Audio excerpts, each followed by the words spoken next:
새벽 골목, 쓰러진 노인을 발견한 소연의 숨이 멎는다. 할아버지, 정신 차리세요. 손목의 맥박이 너무 약하다. 119는 20분이나 걸린다고 한다. 노인의 숨소리가 점점 거칠어진다. 주머니 속 5만 원. 어머니 약값, 일주일 생활비가 전부다. 택시가 온다. 망설임은 1초. 아저씨, 빨리 병원으로. 제가 책임질게요. 사람이 죽어가고 있어요. 마지막 돈을 털어 낯선 노인을 구하는 순간 운명의 톱니바퀴가 돌기 시작한다. 구독, 좋아요, 알림 설정은 무료입니다. 오늘도 한 번만 눌러주시면 가슴 저린 사연을 놓치지 않을 거예요. 드라마 제작에도 큰 힘이 됩니다. 감사합니다. 그럼 오늘 사연 시작하겠습니다. 서울 변두리의 오래된 주택가, 좁은 골목길 끝자락에 자리한 낡은 다세대 주택이 하나 있었습니다. 페인트가 벗겨진 철제 대문을 열고 들어서면 삐걱거리는 계단이 이어지죠.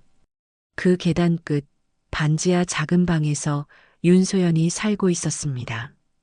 오늘도 소연은 새벽 5시에 일어나 하루를 시작했습니다. 30살의 나이지만 거울에 비친 얼굴엔 이미 깊은 주름이 자리 잡고 있었죠. 부잣집 대저택을 청소하는 가사도우미로 일하면서 매일같이 무거운 청소도구를 들고 계단을 오르내리다 보니 허리와 손목이 성한 날이 없었습니다. 소연아, 물 좀. 안방에서 들려오는 어머니의 목소리에 소연은 재빨리 물컵을 들고 방으로 들어갔습니다. 폐암 말기 판정을 받은 지 2년째 어머니는 점점 야위어가고 있었죠. 병원비며 약값이며 매달 들어가는 돈만 300만 원이 넘었습니다. 그래도 소연은 한 번도 힘든 내색을 하지 않았습니다. 엄마, 오늘은 좀 어때요? 기침은 덜 하신 것 같은데. 어머니는 힘겹게 미소를 지으며 고개를 끄덕였습니다. 그 미소가 소연의 가슴을 더욱 아프게 했죠. 어머니는 늘 미안해했습니다. 딸 하나 제대로 뒷바라지 못하고 오히려 짐이 되어버린 자신을 원망하면서요. 소연은 어머니의 이마를 쓸어내리며 말했습니다. 걱정 마세요. 제가 있잖아요. 곧 좋은 날이 올 거예요. 어머니의 방을 나온 소연은 부엌으로 향했습니다. 낡은 가스레인지 위에 올려진 냄비에는 어제 끓여둔 미역국이 남아 있었죠. 소연은 그것을 데워 어머니 상에 올렸습니다. 본인은 김치 몇 조각과 찬밥으로 아침을 때웠죠.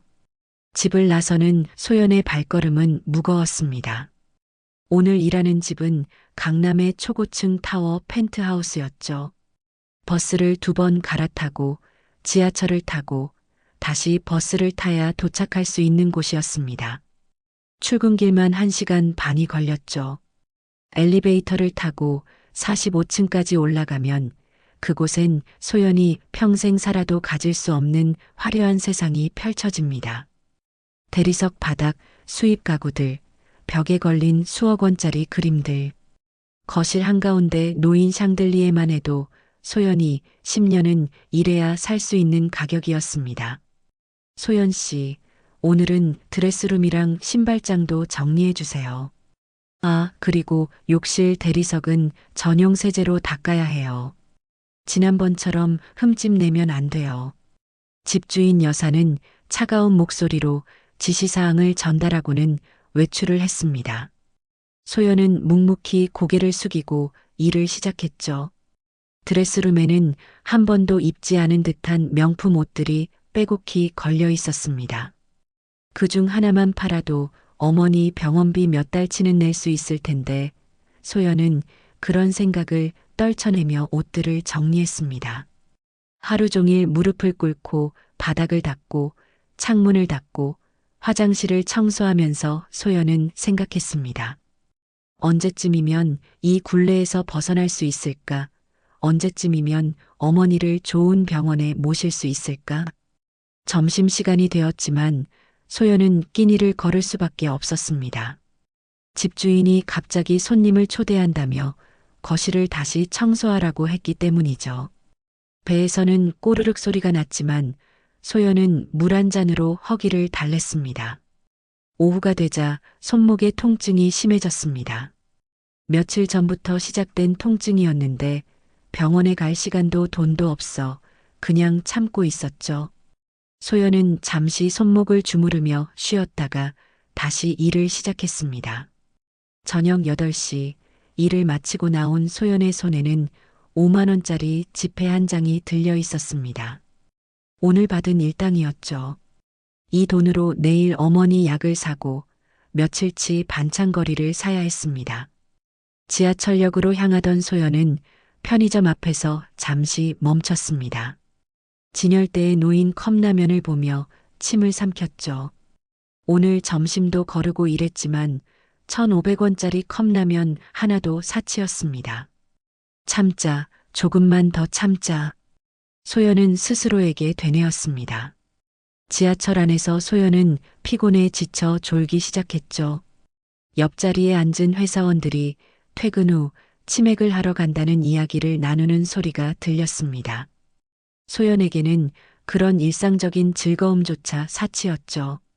집에 도착한 시각은 밤 10시가 넘었습니다. 현관문을 열자 어둠 속에서 어머니의 기침 소리가 들렸습니다. 소연은 급히 방으로 들어가 어머니의 등을 쓸어내렸죠. 엄마, 괜찮아요? 약은 드셨어요? 응, 괜찮아. 너무 늦게 들어왔네. 밥은 먹었니?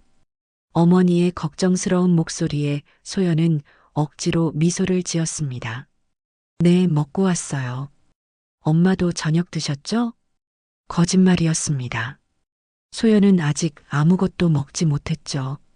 하지만 어머니를 걱정시키고 싶지 않았습니다. 어머니를 재운 후 소연은 부엌에서 남은 김치와 찬밥을 먹으며 하루를 마무리했습니다. 작은 방으로 돌아온 소연은 낡은 장롱 서랍을 열었습니다. 그 안에는 통장 하나와 작은 봉투가 들어 있었죠. 봉투 안에는 비상금으로 모아둔 돈이 있었는데 이제 5만 원밖에 남지 않았습니다. 내일 받을 일당과 합쳐도 이번 달 월세를 내기엔 부족했죠. 소연은 한숨을 쉬며 창밖을 바라봤습니다. 별 하나 없는 서울의 밤하늘이 보였죠. 건너편 아파트에서는 환한 불빛이 새어나왔습니다. 그곳에 사는 사람들은 지금쯤 따뜻한 집에서 가족들과 텔레비전을 보며 웃고 있겠죠. 내일은 오늘보다 나은 날이 되겠지. 꼭 그럴 거야. 소연은 작게 중얼거렸습니다. 그때 어머니의 기침 소리가 또다시 들렸죠. 소연은 다시 어머니 방으로 가서 물을 떠다 드렸습니다. 어머니의 이마에는 식은 땀이 맺혀 있었죠. 엄마, 내일 병원 가야겠어요. 상태가 안 좋아 보여요. 아니야, 괜찮아. 약값이 또 들잖아. 어머니의 말에 소연의 가슴이 찢어지는 듯 아팠습니다.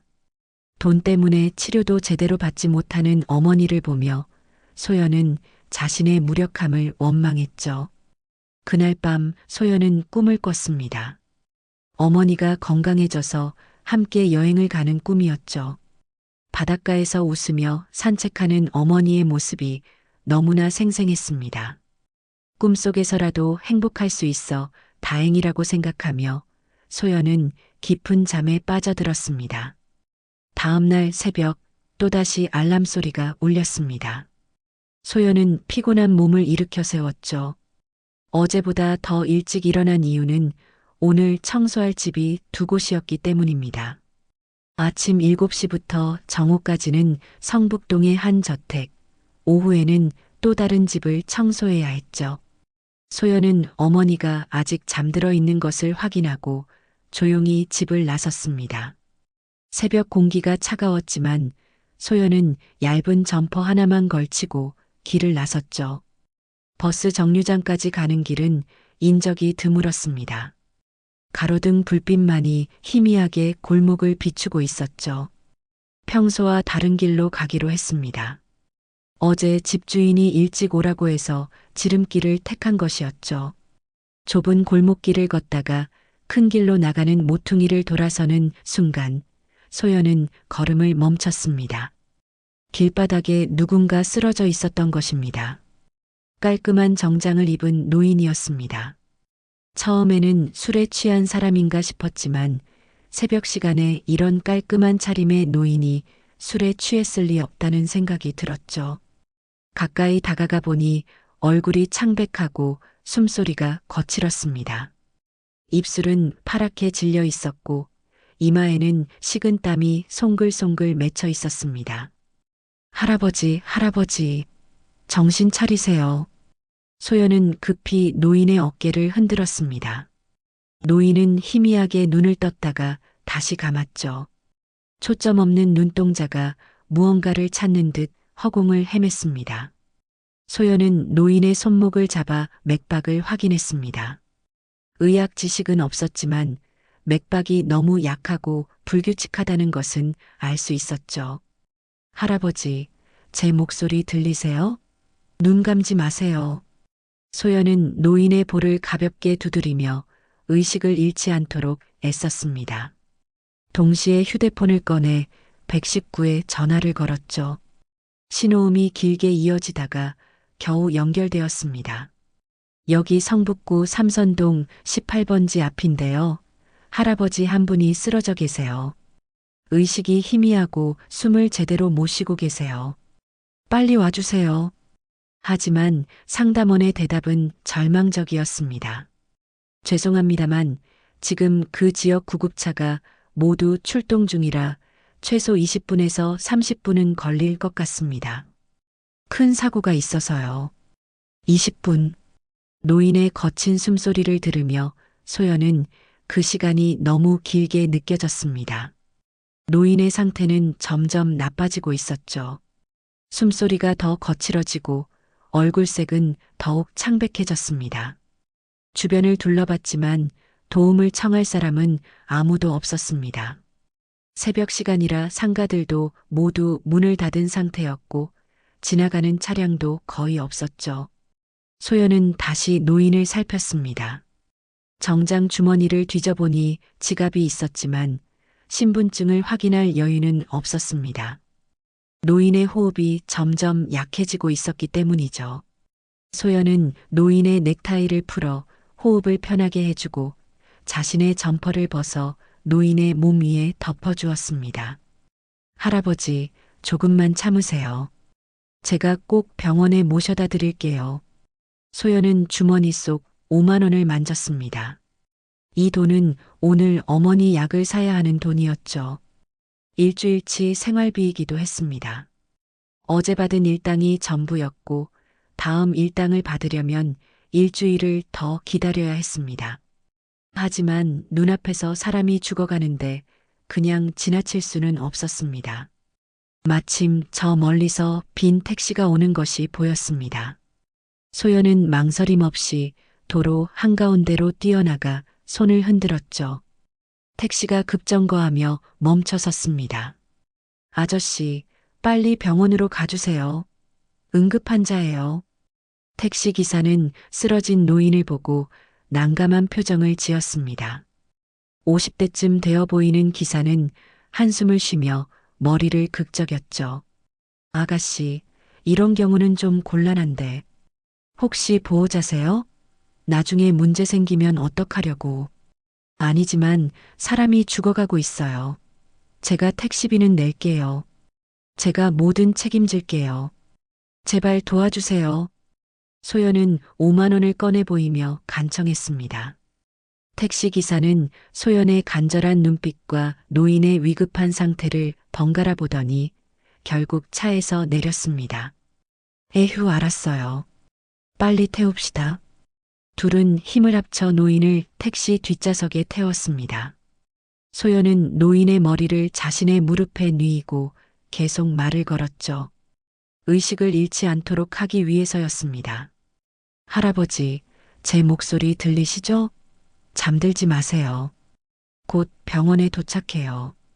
가족분들 연락처 아세요? 휴대폰 있으세요? 노인은 희미하게 고개를 저었습니다. 말을 하려 했지만 제대로 소리가 나오지 않았죠. 소연은 노인의 손을 꼭 잡고 있었습니다. 차가운 손이었지만 아직 맥박이 뛰고 있다는 것이 느껴졌습니다. 택시기사도 상황의 심각성을 알았는지 신호를 무시하며 과속으로 달렸습니다. 평소 같으면 30분 걸릴 거리를 10분 만에 주파했죠. 병원 응급실 앞에 도착하자마자 소연은 소리쳤습니다. 의사 선생님, 응급 환자예요. 의료진이 달려와 노인을 들것에 옮겼습니다. 소연은 주머니에서 5만 원을 꺼내 택시 기사에게 건넸죠. 미터기에는 2만 원이 찍혀 있었습니다. 거스름돈은 됐어요. 아가씨 정말 좋은 일 하셨네요. 택시 기사는 3만 원을 돌려주려 했지만 소연은 이미 응급실로 뛰어들어가고 없었습니다. 의료진이 노인을 진료하는 동안 소연은 응급실 밖에서 초조하게 기다렸습니다. 벽시계를 보니 벌써 7시 반이 넘었죠. 오늘 첫 번째 일터에는 완전히 늦은 상태였습니다. 핸드폰이 울렸습니다. 일터 주인의 전화였죠. 소연 씨, 왜 아직 안 왔어요? 오늘 손님 오신다고 했잖아요. 죄송합니다. 갑자기 급한 일이 생겨서요. 1시간만 늦게 가도 될까요? 뭐라고요? 안 돼요. 지금 당장 안 오면 다른 사람 구할 거예요. 전화가 끊겼습니다. 일자리 하나를 잃은 것이었죠. 하지만 소연은 그냥 갈 수가 없었습니다. 적어도 노인의 상태를 확인하고 가야겠다고 생각했습니다. 1시간쯤 지났을까요? 의사가 나와서 소연에게 말했습니다. 급성 심근경색이었습니다. 골든타임 안에 처치를 받아서 다행히 고비는 넘겼어요. 조금만 늦었으면 정말 위험할 뻔했습니다. 소연은 안도의 한숨을 쉬었습니다. 정말 다행이네요. 의식은 돌아오셨나요? 네, 방금 의식을 찾으셨어요. 보호자분이신가요? 아니에요. 길에서 쓰러져 계셔서 모시고 왔어요.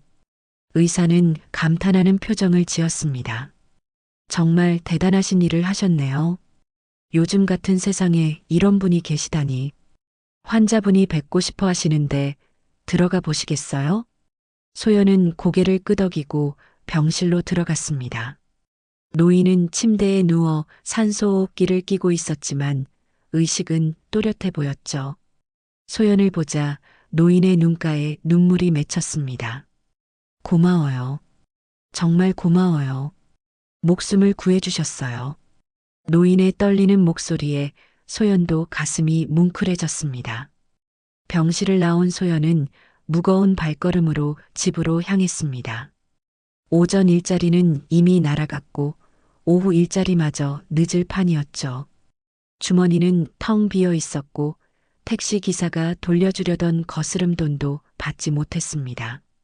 1시간을 걸어서 오후 일터에 도착했을 때는 이미 점심시간이 훨씬 지난 시각이었습니다. 소연 씨, 왜 이렇게 늦었어요? 연락도 없이. 집주인 여사의 날카로운 목소리가 현관에서부터 들렸습니다. 소연은 고개를 숙이며 사과했죠. 죄송합니다. 급한 일이 있어서. 급한 일? 나보다 급한 일이 뭐가 있다는 거예요? 오늘 일당에서 절반 깎을 거예요. 소연은 항변하고 싶었지만 참았습니다. 일당의 절반이라도 받아야 했으니까요. 묵묵히 청소를 시작했지만 온몸이 노곤했습니다. 아침부터 아무것도 먹지 못한 데다가 정신적으로도 지쳐 있었죠. 저녁 늦게 집에 돌아온 소연은 어머니께 미안한 마음이 가득했습니다. 약을 사지 못했을 뿐만 아니라 내일 약을 살 돈도 부족했으니까요. 어머니는 기침이 심해져 있었지만 소연에게는 아무 말도 하지 않았습니다. 엄마, 내일은 꼭 약 사올게요. 오늘은 이것 드세요. 소연은 집에 남아있던 감기약을 어머니께 드렸습니다. 효과가 있을지 없을지도 모르는 약이었지만 그것밖에는 할 수 있는 게 없었죠. 그날 밤 소연은 뜬 눈으로 밤을 지새웠습니다. 내일 당장 어떻게 살아가야 할지 막막했죠. 일자리 하나를 잃었으니 수입은 줄었고 어머니 병원비는 계속 나가야 했습니다. 창밖으로 보이는 달빛이 유난히 차갑게 느껴졌습니다. 다음 날 아침 소연은 평소보다 일찍 잠에서 깼습니다. 이상한 소리가 들렸기 때문이었죠. 창밖에서 웅성거리는 소리와 함께 자동차 엔진 소리가 들렸습니다. 이 좁은 골목의 자동차라니, 그것도 여러 대의 엔진 소리라니 이상했습니다. 커튼을 살짝 젖히고 밖을 내다본 소연은 깜짝 놀랐습니다. 골목 입구부터 집 앞까지 검은색 대형 세단들이 줄지어 서 있었던 것입니다. 벤츠 S클래스, 제네시스 G90. 이 동네에서는 평생 볼 수 없을 것 같은 고급 차들이었죠. 이웃집 아주머니들이 창문을 열고 구경하고 있었습니다. 어머, 저게 다 뭐야? 누가 이사라도 오나? 아니면 재개발 때문에 온 건가? 웅성거리는 소리가 점점 커졌습니다. 그때 소연의 집 초인종이 울렸죠. 이른 아침에 누가 찾아온 것일까 의아해하며 소연은 현관문을 열었습니다.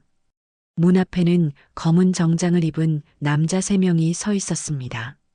모두 40대 정도로 보였고 한 명은 서류 가방을 들고 있었죠.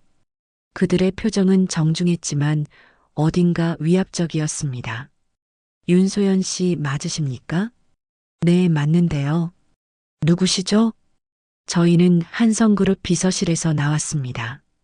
어제 저희 회장님을 도와주신 분이 윤소연 씨 맞으시죠? 한성그룹. 소연도 이름은 들어본 적이 있었습니다. 국내 10손가락 안에 드는 대기업이었죠. 그런데 어제 자신이 도운 할아버지가 그런 대기업의 회장이었다니 소연은 믿기지 않았습니다. 아, 네. 맞아요. 할아버지는 괜찮으신가요? 덕분에 많이 호전되셨습니다. 회장님께서 꼭 모시고 오라고 하셔서 찾아왔습니다. 지금 시간 되십니까? 소연은 당황했습니다. 아침 일찍부터 이런 요청을 받을 줄은 몰랐으니까요. 그런데 제가 꼭 가야 하나요? 저는 일하러 가야 해서. 그때 뒤에 서 있던 남자가 한 발 앞으로 나섰습니다. 회장님께서 직접 지시하신 일입니다. 오늘 하루 일당은 저희가 보상해드리겠습니다. 그리고 어제 쓰신 병원비와 택시비도 모두 돌려드리려고 합니다. 소연의 눈이 커졌습니다. 그 돈을 돌려받을 수 있다면 어머니 약을 살 수 있었죠. 하지만 왠지 선뜻 따라가기가 꺼려졌습니다. 어머니께 잠깐 말씀드리고 올게요. 소연은 어머니 방으로 들어가 상황을 설명했습니다. 어머니는 걱정스러운 눈빛으로 소연을 바라봤죠. 소연아, 조심해야 해. 세상에 공짜는 없단다. 알아요, 엄마. 금방 다녀올게요. 소연이 집을 나서자 정장 차림의 남자들이 차 문을 열어주었습니다. 소연은 난생 처음 타보는 고급 세단에 몸을 실었죠. 가죽 시트의 감촉이 부드러웠고 차 안에는 은은한 향수 냄새가 났습니다. 차는 서울 시내를 가로질러 한남동의 한 호텔로 향했습니다. 소연도 이름만 들어본 초특급 호텔이었죠. 로비에 들어서자 대리석 바닥이 반짝거렸고 천장에는 거대한 샹들리에가 걸려 있었습니다. 엘리베이터를 타고 최상층으로 올라갔습니다. 복도를 따라 걷다가 멈춘 곳은 스위트룸이었죠. 문이 열리자 소연은 숨을 멈췄습니다. 거실이 자신의 집 전체보다 넓었고 통유리창 너머로는 서울 시내가 한눈에 내려다 보였습니다. 어서 오게, 소연 양. 소파에 앉아있던 노인이 일어섰습니다. 어제와는 달리 혈색이 많이 좋아져 있었죠. 고급 실크 가운을 입고 있었지만 얼굴에는 따뜻한 미소가 가득했습니다. 할아버지, 많이 좋아지셨네요. 정말 다행이에요. 자네 덕분이네. 안 깨나. 소연은 조심스럽게 소파에 앉았습니다. 노인은 탁자 위에 놓인 찻잔을 소연 앞으로 밀었죠. 차 한잔하면서 이야기하세. 어제는 제대로 인사도 못했네. 나는 한성그룹 회장 한기수라고 하네. 한기수. 신문이나 뉴스에서 종종 본 이름이었습니다.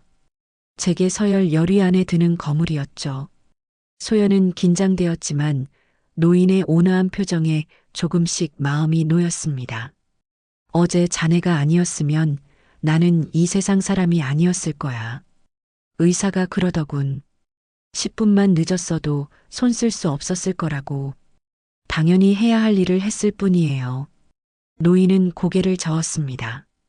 요즘 세상에 당연한 일을 하는 사람이 얼마나 되겠나.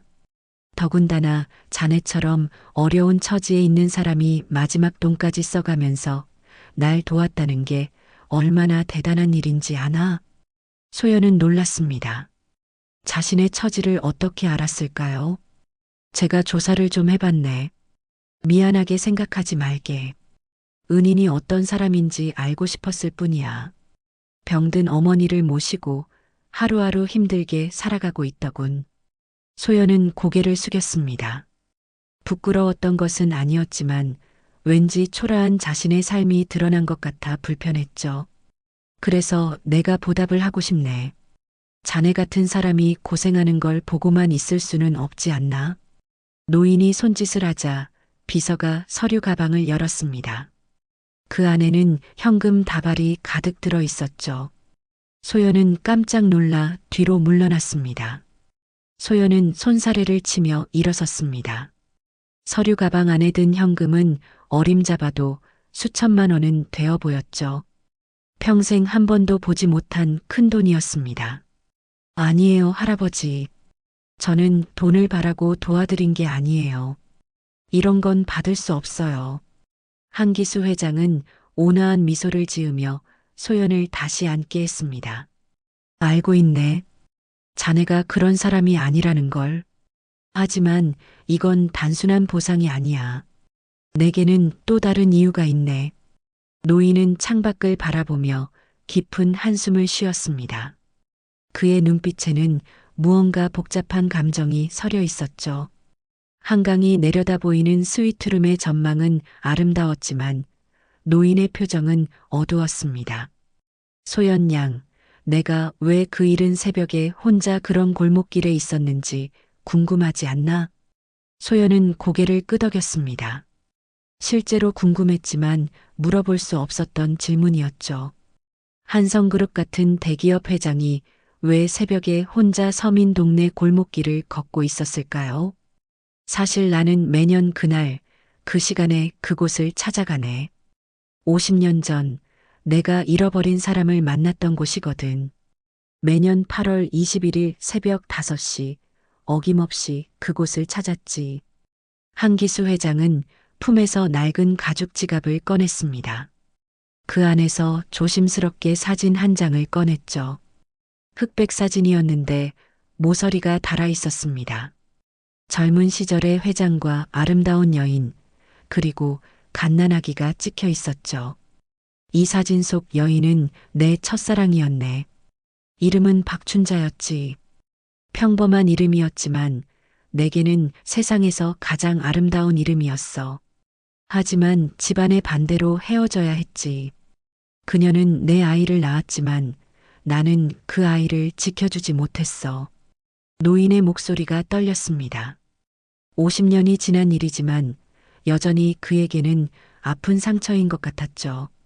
노인은 사진 속 아기를 가리키며 말을 이었습니다. 이 아이가 내 딸이었네. 생후 6개월 때 고아원에 보내야 했어. 집안에서는 그 아이의 존재 자체를 인정하지 않았거든. 없던 일로 하라고 했지. 춘자도 멀리 보내졌고, 소연은 가슴이 먹먹해졌습니다. 사랑하는 사람과 아이를 모두 잃은 노인의 아픔이 느껴졌죠. 그런데 자네를 조사하다가 놀라운 사실을 발견했네. 자네 어머니의 이름이 윤정이 맞나? 소연은 놀란 눈으로 고개를 끄덕였습니다. 왜 갑자기 어머니 이야기가 나오는 걸까요? 어머니께서 어린 시절 고아원에서 자랐다고 들었네. 서울시립고아원 맞나? 네, 맞아요. 어머니는 기억도 안 나는 어린 나이에 고아원에 맡겨졌다고 하셨어요. 6살까지 그곳에 있다가 할머니께 입양되셨고요. 한기수 회장은 서류 가방에서 또 다른 서류를 꺼냈습니다. 누렇게 변색된 오래된 서류였는데 거기에는 입양 기록이 적혀 있었죠. 서울시 공식 문서였고 도장도 선명하게 찍혀 있었습니다. 이건 50년 전 서울시립고아원의 입소 기록이네. 1975년 8월 21일 윤정이라는 이름의 아이가 생후 6개월에 입소했다고 되어 있지. 그리고 그 아이를 맡긴 사람의 이름은. 회장은 잠시 말을 멈추고 소연을 바라봤습니다.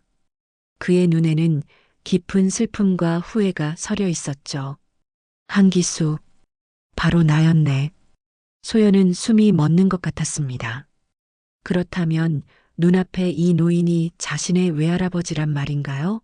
믿기지 않는 이야기였지만 서류는 거짓말을 하지 않았습니다. 더군다나 날짜까지 정확히 일치했죠. 어머니가 할아버지의 딸이라는 건가요? 그렇네. 내가 비겁했어. 가문의 압력에 못 이겨 사랑하는 여인과 아이를 버렸지. 그때는 그게 그들을 위한 최선이라고 생각했는데 집안에서는 내가 재벌가 며느리감으로 점 찍어둔 여자와 결혼하길 원했거든.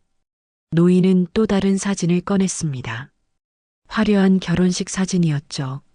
하지만 사진 속 신랑의 표정은 전혀 행복해 보이지 않았습니다. 결국 집안이 원하는 대로 했네. 지금의 아내와 결혼하고 아들 둘을 낳고 회사를 물려받았지. 하지만 단 하루도 정의와 춘자를 잊은 적이 없었어. 노인의 눈가에 눈물이 맺혔습니다. 평생 후회하며 살았네. 그래서 매년 그날만 되면 그 골목을 찾아갔어. 정의를 고아원에 데려다 주던 길이었거든. 혹시나 하는 마음에 어리석은 희망을 품고 그런데 그날 쓰러졌고 자네가 날 구해준 거야. 그것도 정의의 딸이. 운명이 아니고 뭐겠나. 소연은 혼란스러웠습니다. 어머니에게 이런 사연이 있었다니. 그리고 우연히 구한 노인이 외할아버지였다니. 세상에 이런 우연이 있을까요? 어머니는 이 사실을 아시나요? 모를 거야. 내가 직접 찾아갈 용기가 없었네. 이미 너무 늦었다고 생각했고, 그리고 정의가 나를 원망할까봐 두려웠어.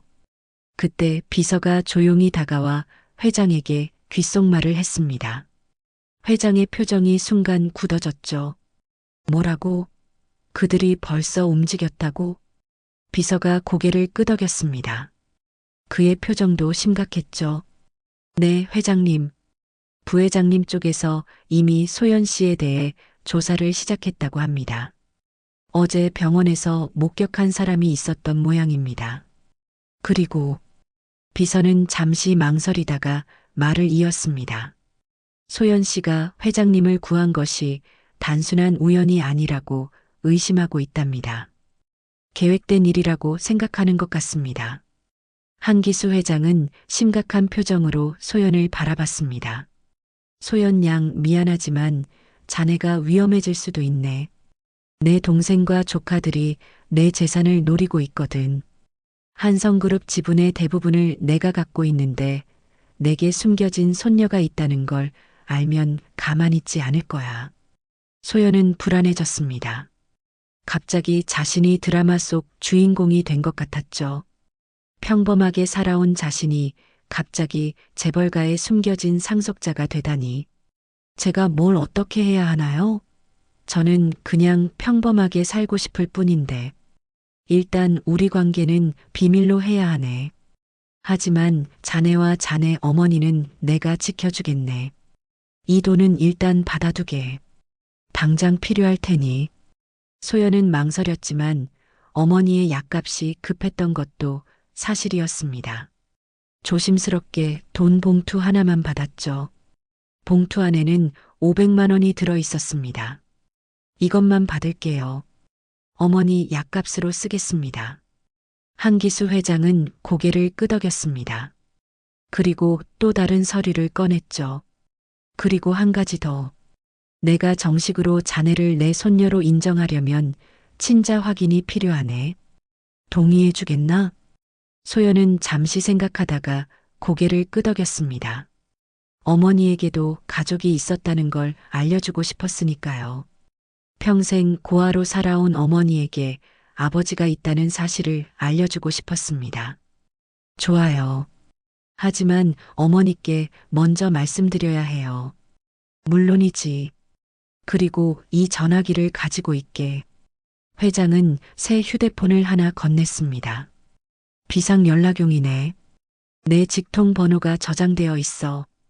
위험하다고 느끼면 즉시 연락하게. 호텔을 나온 소연은 비서가 불러준 택시를 타고 집으로 향했습니다. 머릿속이 복잡했죠.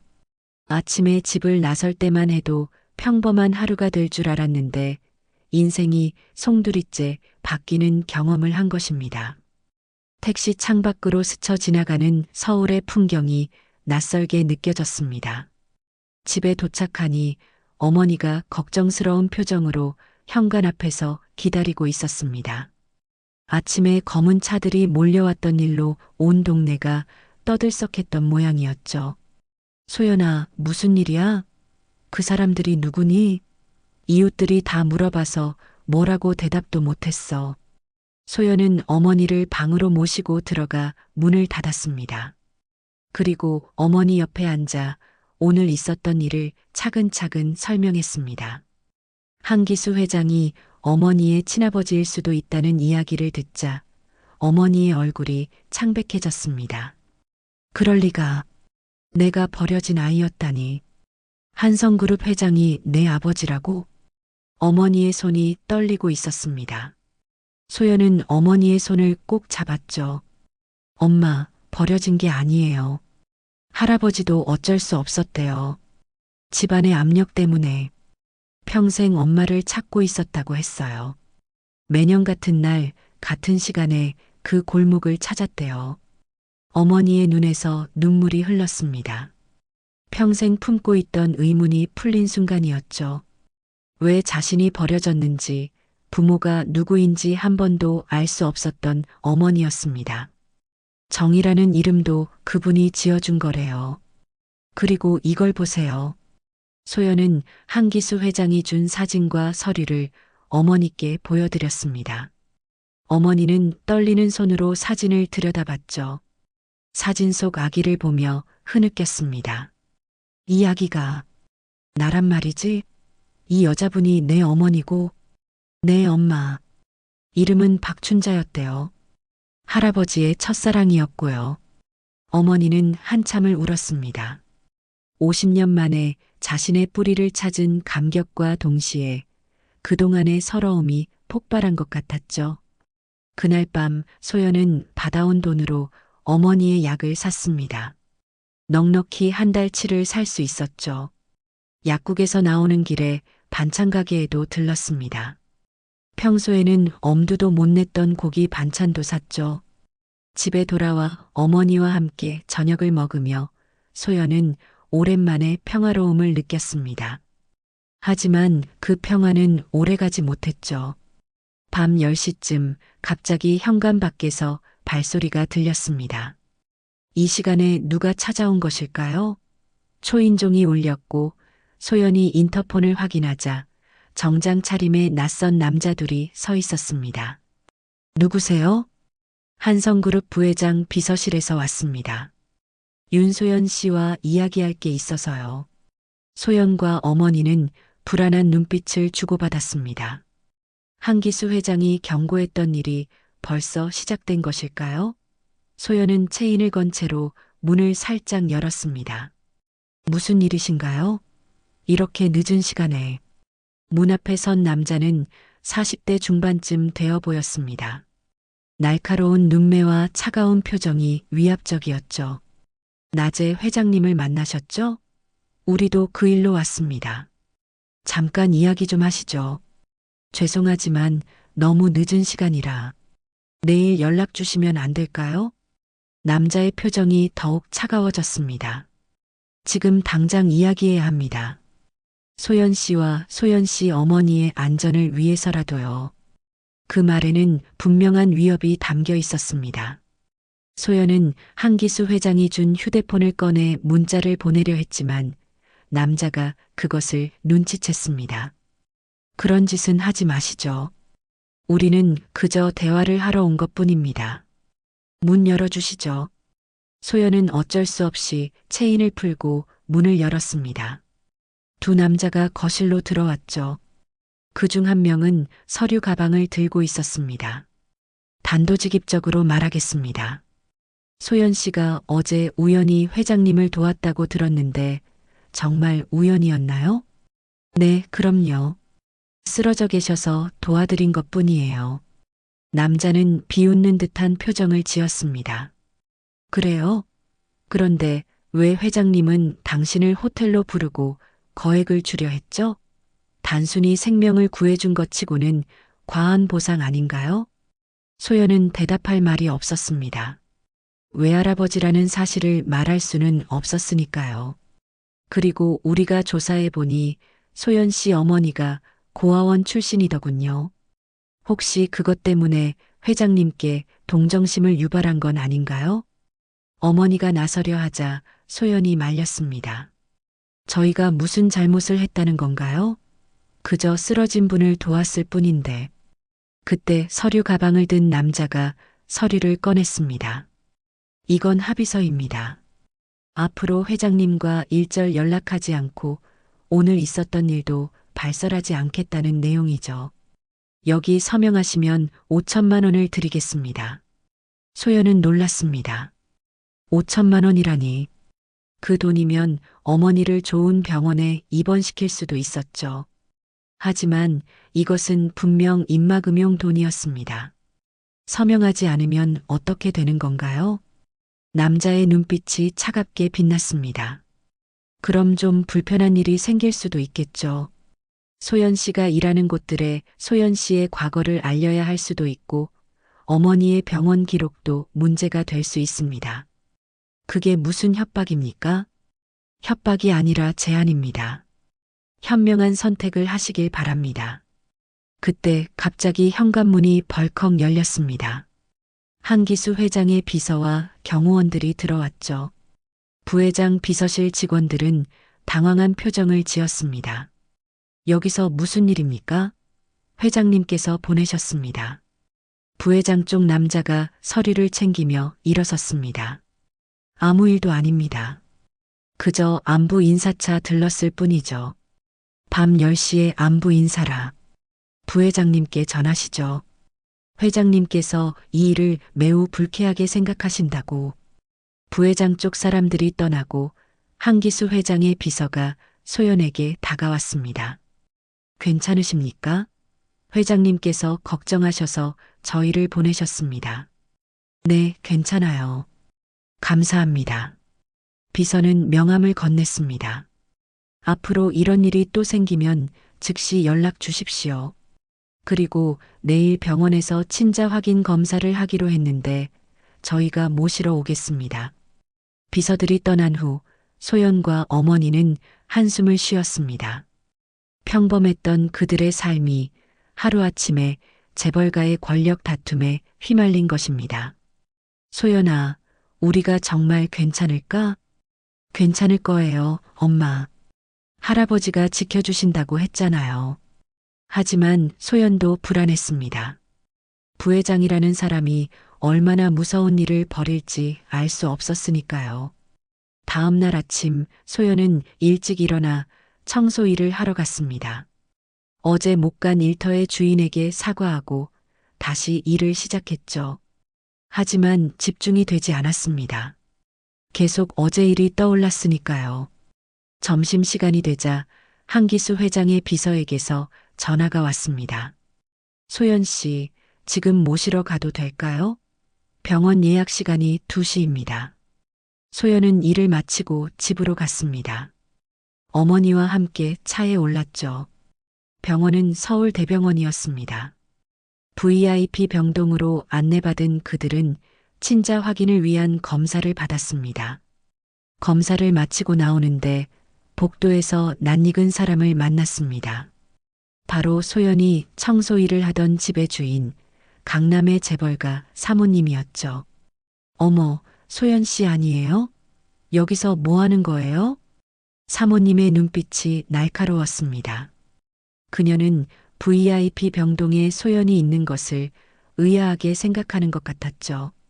아, 어머니 검사 때문에. 그래요? 그런데 여기는 일반인은 오기 힘든 곳인데. 바로 그때 한기수 회장이 나타났습니다. 오, 여기 계셨군요. 소연 양. 사모님의 눈이 휘둥그레졌습니다. 회장님? 소연 씨를 아시나요? 한기수 회장은 온화한 미소를 지으며 사모님을 바라봤습니다. 그러나 그 미소 뒤에는 차가운 경고가 숨어 있었죠. 아, 최 여사.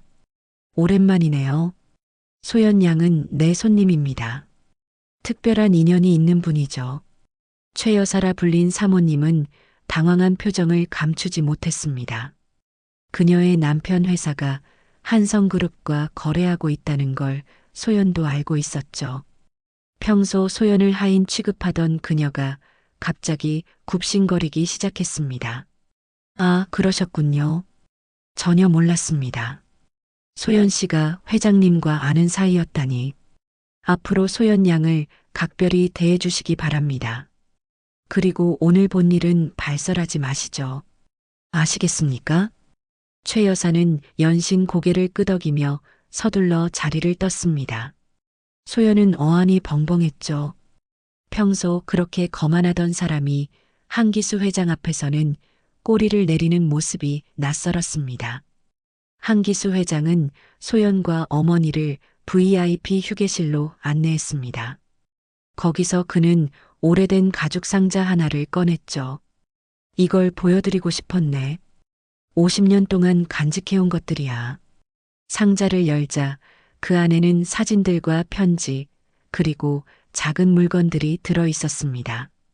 아기 신발, 은으로 만든 작은 팔찌, 그리고 누렇게 변색된 편지들이었죠. 이 팔찌는 정희가 태어났을 때 만들어준 거야. 뒷면을 보게 해. 어머니가 떨리는 손으로 팔찌를 들어 올렸습니다. 뒷면에는 작은 글씨가 새겨져 있었죠. 정희 마이너스 아빠가 사랑하는 딸이라고 적혀 있었습니다. 이건 정말 제 것이었나요? 어머니의 눈에서 눈물이 흘렀습니다. 한기수 회장도 눈시울이 붉어졌죠. 그래요. 당신을 고아원에 보낼 때 이것만은 간직했어요. 언젠가 다시 만날 날을 기다리며. 그때 회장은 편지 한 통을 꺼냈습니다. 봉투에는 정희에게라고 적혀 있었죠. 이 편지는 매년 당신 생일마다 썼던 거예요. 붙이지 못한 편지들이지만. 읽어보시겠소? 어머니는 떨리는 손으로 편지를 받아들었습니다. 첫 장을 펼치자 단정한 글씨가 보였죠. 사랑하는 정희야, 오늘은 내 첫 번째 생일이구나. 아빠가 곁에 없어서 미안하다. 너를 지켜주지 못해서, 내 엄마를 지켜주지 못해서 평생 후회하며 살고 있단다. 편지를 읽던 어머니가 흐느끼기 시작했습니다. 소연도 어머니를 꼭 안았죠. 50년간 쌓인 그리움과 후회가 편지 속에 고스란히 담겨 있었습니다. 춘자는, 제 어머니는 어떻게 되셨나요? 한기수 회장의 표정이 어두워졌습니다. 몇 년 전에 돌아가셨다고 들었어요. 평생 어렵게 사셨다고. 나 때문에 불행한 삶을 사신 거죠.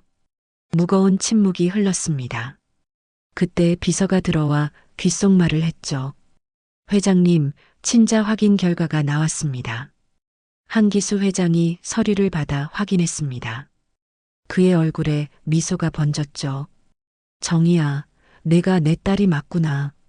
99.9% 일치한다는구나. 어머니는 서류를 보며 또다시 눈물을 흘렸습니다. 평생 궁금했던 자신의 뿌리를 찾은 순간이었죠. 그런데 왜 이제야 찾으신 거예요? 왜 50년이나 걸린 거예요? 어머니의 목소리에는 원망이 섞여 있었습니다. 한기수 회장은 고개를 숙였죠. 변명의 여지가 없네요. 처음엔 집안 때문에, 나중엔 두려움 때문에 용기가 없었어요. 하지만 매년 당신이 있을 만한 곳을 찾아다녔어요. 고아원도 찾아갔지만 이미 입양되었다고만 하더군요. 소연이 조심스럽게 물었습니다. 할아버지, 그럼 지금 가족들은 이 사실을 아나요?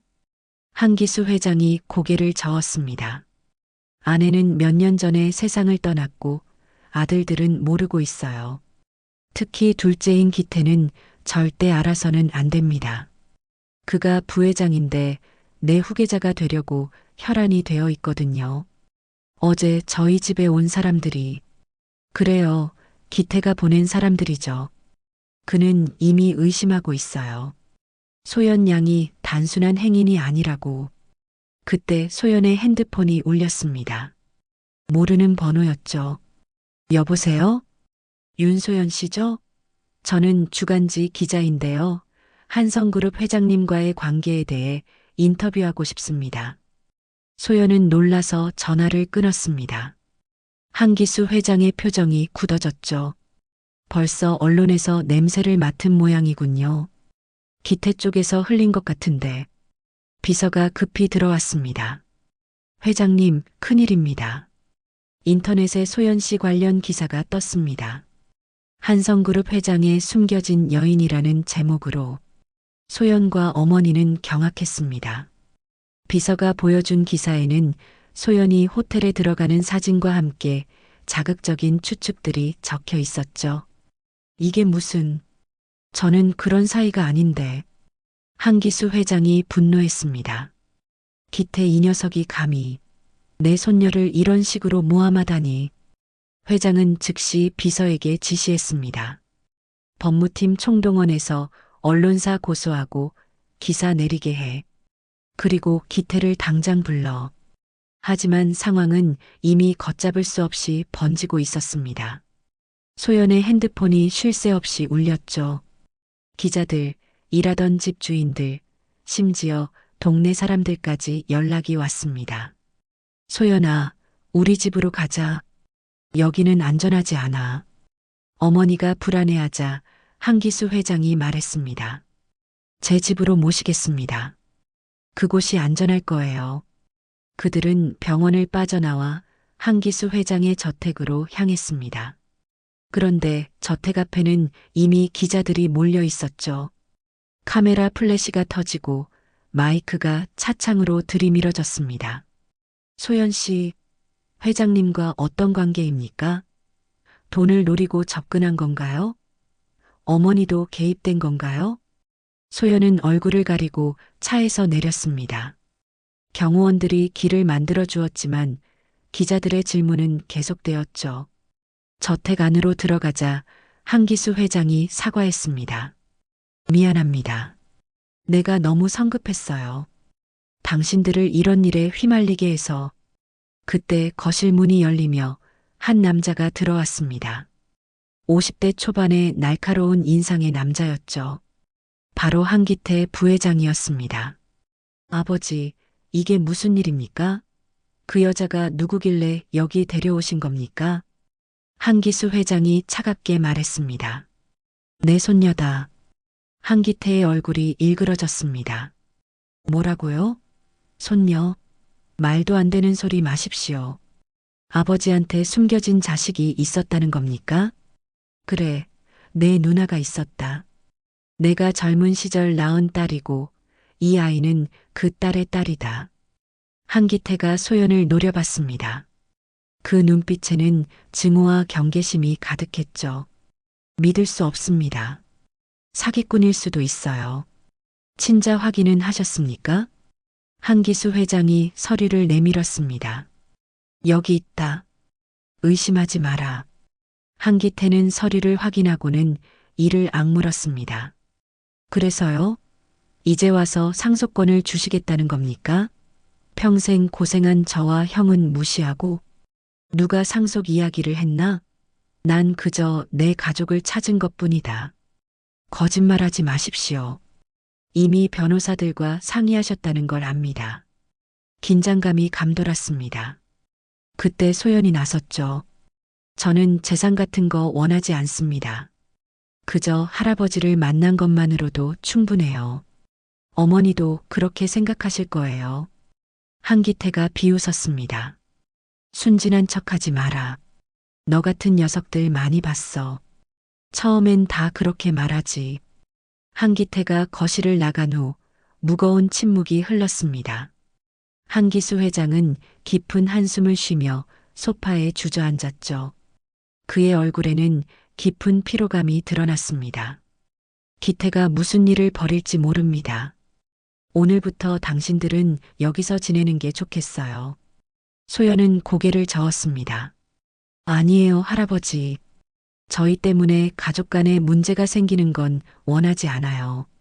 그냥 조용히 살던 대로 살게요. 그때 비서가 급히 들어왔습니다.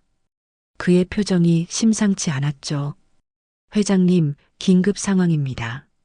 한기태 부회장이 이사회를 소집했습니다. 회장님의 경영 능력에 문제를 제기하며 경영권을 요구한다고 합니다. 한기수 회장의 눈빛이 차갑게 변했습니다. 감히 그 녀석이 쿠데타를 일으키려는 거군. 그뿐만이 아닙니다. 회장님이 치매 초기 증상을 보인다는 의사소견서를 제출했다고 합니다. 소연과 어머니는 놀랐습니다. 한기수 회장은 정정했는데 치매라니요. 거짓 진단서겠죠. 기태가 매수한 의사가 쓴 거야. 하지만 이사들이 믿을 수도 있어. 한기수 회장은 일어섰습니다. 그의 눈에는 투지가 불타올랐죠. 좋아, 싸움을 원한다면 싸워주지.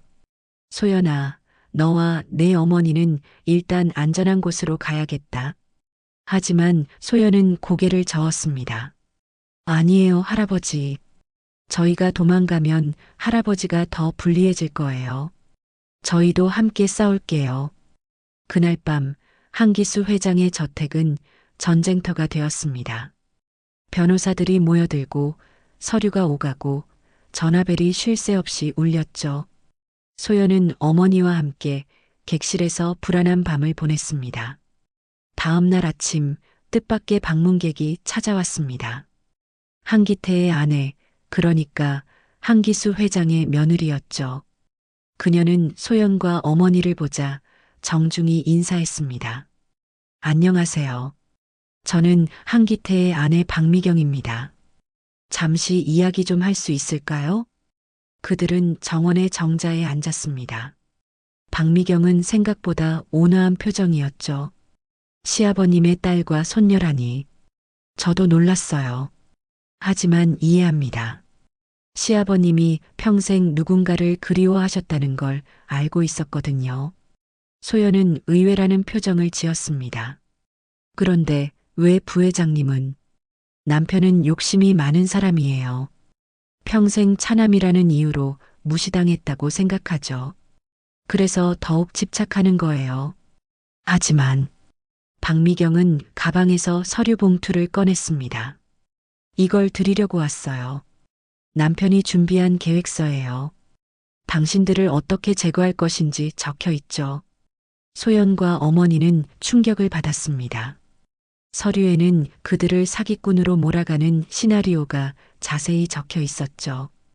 위조된 증거들, 매수된 증인들, 언론 플레이 계획까지. 왜 이걸 저희에게 주시는 거죠?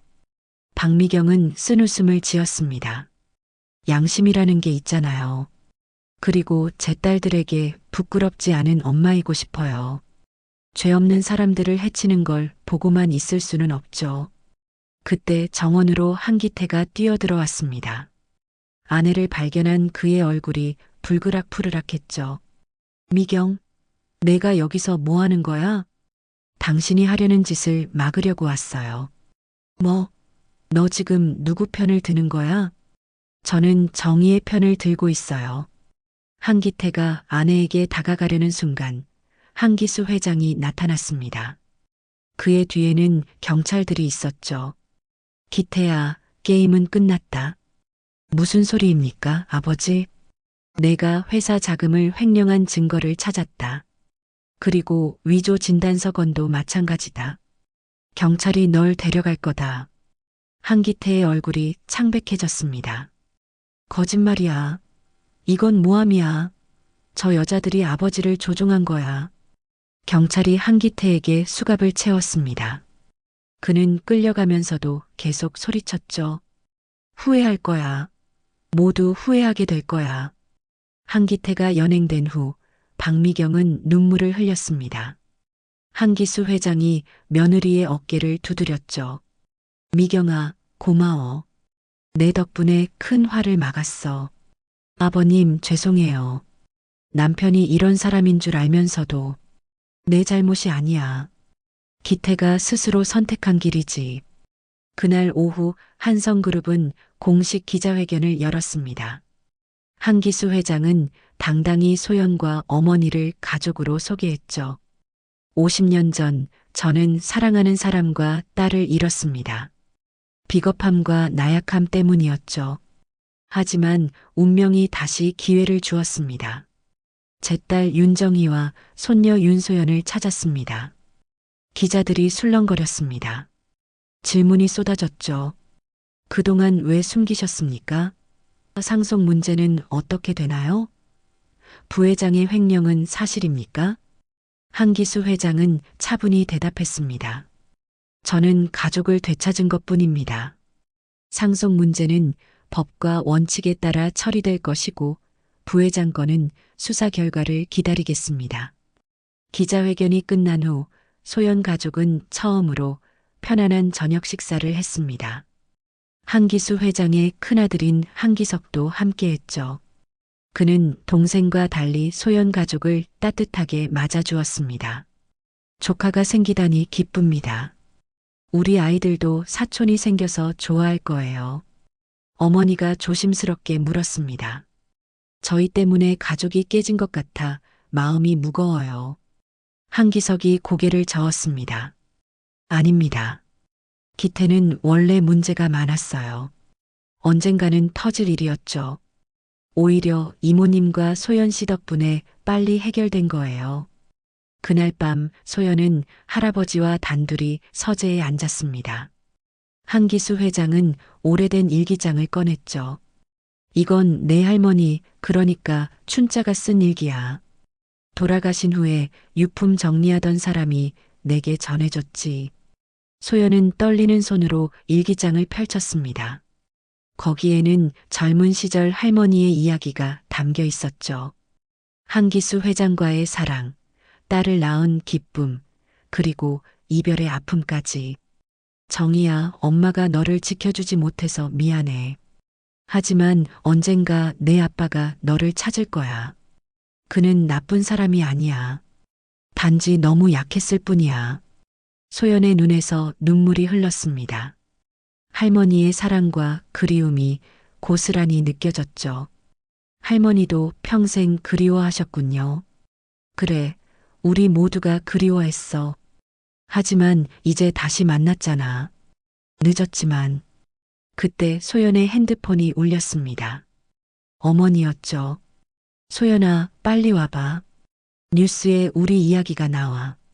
거실로 가보니 TV에서 그들의 이야기가 특집으로 방송되고 있었습니다.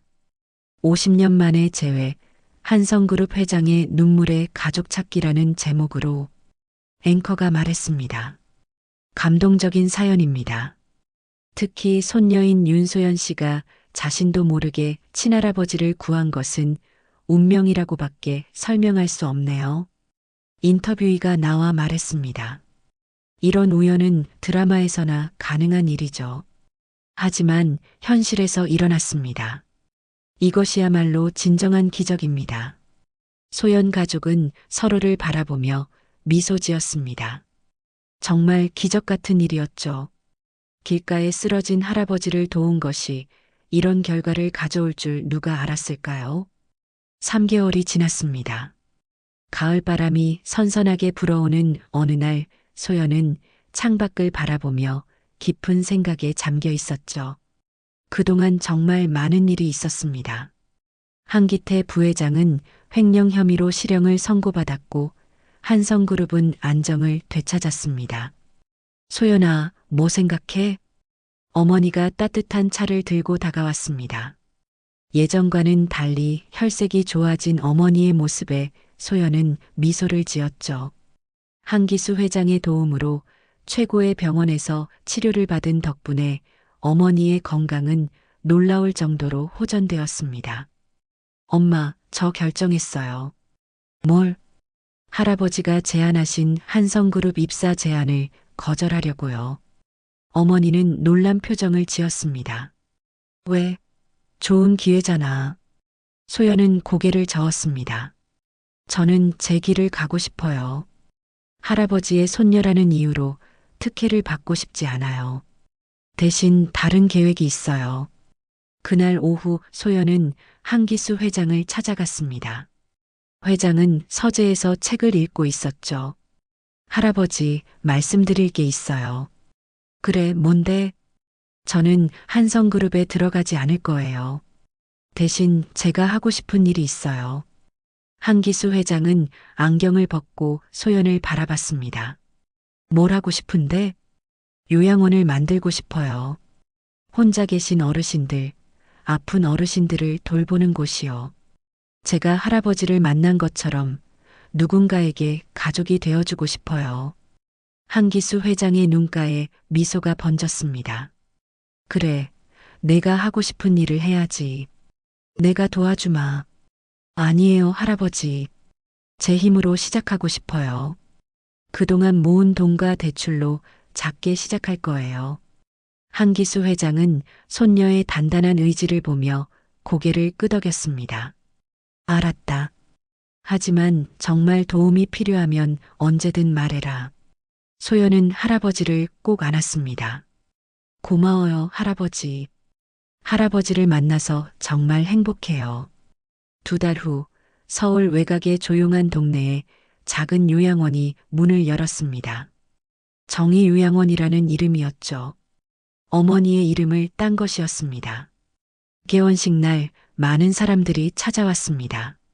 한기수 회장은 물론 한기석과 그의 가족들, 박미경과 딸들, 그리고 소연이 그동안 일했던 집의 주인들도 왔죠.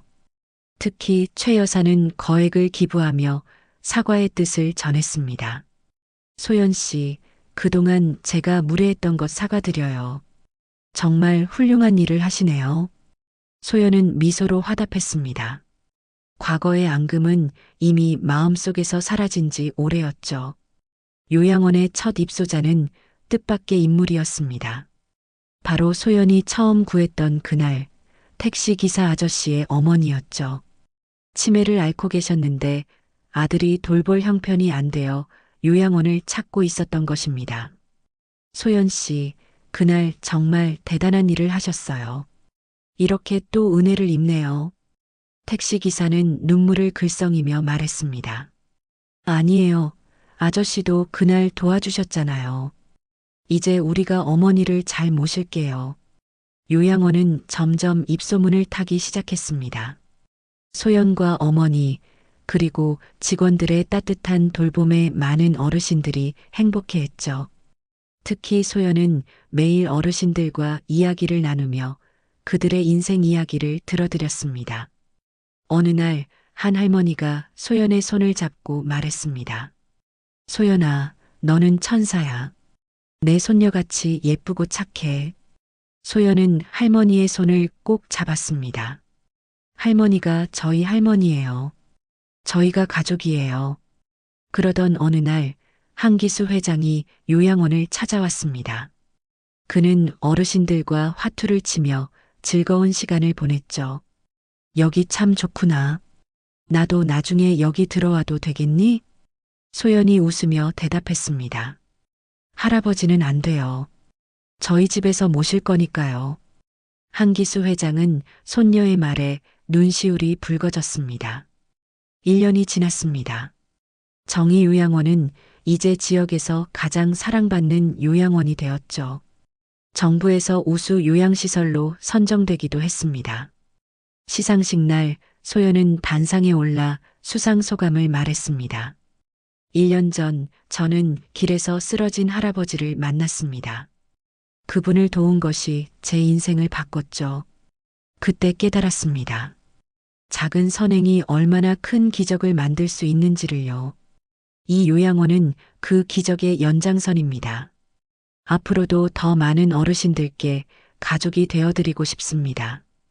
객석에서 박수가 쏟아졌습니다. 한기수 회장과 어머니는 자랑스러운 표정으로 소연을 바라봤죠. 그날 밤 소연은 요양원 옥상에 올라갔습니다. 서울의 야경이 한눈에 들어왔죠. 1년 전만 해도 상상할 수 없었던 삶이었습니다. 소연아, 어머니가 옥상으로 올라왔습니다. 두 사람은 나란히 서서 야경을 바라봤죠. 엄마, 행복해요? 그럼 너무 행복해. 아버지도 찾고 너도 이렇게 훌륭한 일을 하고 있고 무엇보다 건강해져서 너와 오래오래 함께할 수 있게 됐잖아. 소연은 어머니의 어깨에 기댔습니다. 엄마, 그날 새벽에 길을 나서지 않았다면 어땠을까요? 운명은 어떻게든 우리를 이끌었을 거야. 내가 한 선행이 우리에게 돌아온 거지. 그때 핸드폰이 울렸습니다. 한기수 회장이었죠. 소연아, 내일 가족 모임 있는 거 잊지 않았지? 기석이네도 오고 미경이네도 온단다. 네, 할아버지. 꼭 갈게요. 전화를 끊은 소연은 미소를 지었습니다. 이제 그녀에게는 진짜 가족이 있었습니다. 혈연으로 맺어진 가족과 마음으로 맺어진 가족 모두가요. 마을 사람들은 여전히 그날의 일을 이야기합니다. 검은 벤츠가 줄지어 섰던 그날, 가난한 가사도우미가 하루아침에 재벌가의 손녀가 된 그날을요. 하지만 소연은 알고 있었습니다. 진짜 기적은 재벌가의 손녀가 된 것이 아니라 누군가에게 희망이 되어줄 수 있는 사람이 되었다는 것임을. 요양원 현관에 걸린 액자에는 이런 글귀가 적혀 있었습니다. 작은 선행이 큰 기적을 만듭니다. 오늘도 누군가의 기적이 되어주세요. 그것이 소연이 세상에 전하고 싶은 메시지였습니다. 끝까지 시청해 주셔서 감사합니다. 구독, 좋아요, 알림 설정 부탁드립니다.